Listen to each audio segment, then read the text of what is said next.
Hi, my name is Matt, and today I'll be showing you guys how to make a parallel circuit between a photosensor and an LED. Everything that you need is right here on the screen, but we'll go through it just so you guys know what everything is. Right here, you will need 4 wires. I chose to actually color code mine. You don't have to, it's up to you. But these 2 wires will actually be on our board. This will be our positive wire, and this will be our negative wire. Next up, we have our 3 resistors. So we actually have our photosensor right here. This will be our LED. And then this resistor is 10 kilo ohms. And this one will actually be hooked up in series just to prevent the whole circuit from frying. Next up, we have our board here. This is an Lego, I believe, but it doesn't matter if you have Arduino, as long as you know where to plug it in at. It actually should have similar labeling on it as well. Next up, we have this cable which actually joins our battery and our board here. Just make sure that it corresponds to your board and a regular 9-volt battery. And then of course our 9-volt battery. And lastly, to actually build our circuit is our breadboard right here. You want to hook up your red and black wire to where they correspond. Obviously black is our negative, so make sure that it's in the ground, and then red is our positive, which will be our 5-volt. After you have that done, next you're going to want to hook up your resistor.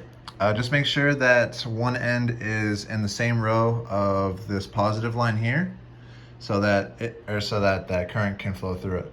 But as far as this other end here, it does not matter where it's at, as long as you connect your white wires in there in that same row.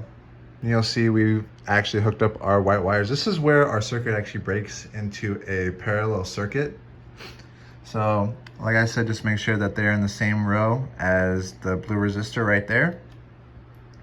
And then as far as where you plug these in, it doesn't really matter, as long as you keep them with some room apart and in between this negative line here and then the positive over here. Just a side note for you guys, when you hook up your LED, just know that this shorter leg here always goes into the negative side of your actual breadboard. We actually hooked up both of our resistors, our LED and our LDR, which is the light dependent resistor, which is right here.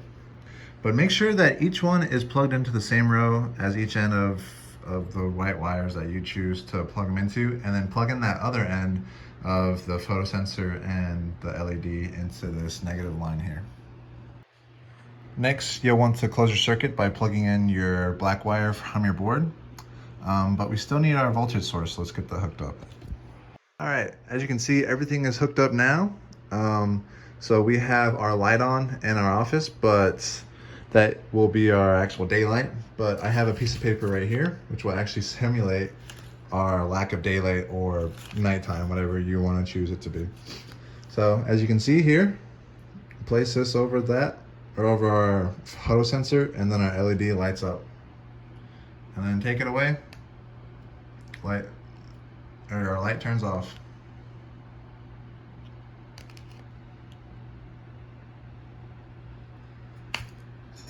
So the reason that this happens is because with more daylight, our photosensor actually doesn't have a high resistance.